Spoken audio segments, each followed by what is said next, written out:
নোয়াখালীতে ২৫ দিনের শিশুসহ সিজারিয়ান মায়ের নিখোঁজ, পরিবারের উদ্বেগ।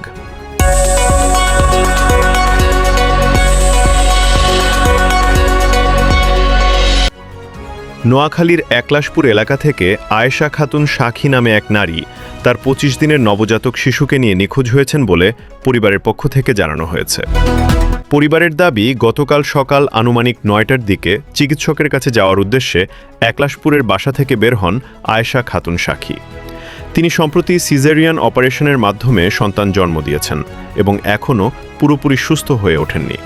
কিন্তু বাসা থেকে বের হওয়ার পর থেকে তার এবং তার ২৫ দিনের শিশুর কোনো খোঁজ পাওয়া যাচ্ছে না। এ ঘটনায় পরিবার চরম উদ্বেগের মধ্যে রয়েছে। সম্ভাব্য সব জায়গায় খোঁজাখুঁজি করেও এখন পর্যন্ত মা ও শিশুর কোনো সন্ধান পাওয়া যায়নি। পরিবারের পক্ষ থেকে দেশের সকলের কাছে মানবিক আবেদন জানানো হয়েছে। কেউ যদি আয়েশা খাতুন সাক্ষী ও তার শিশুর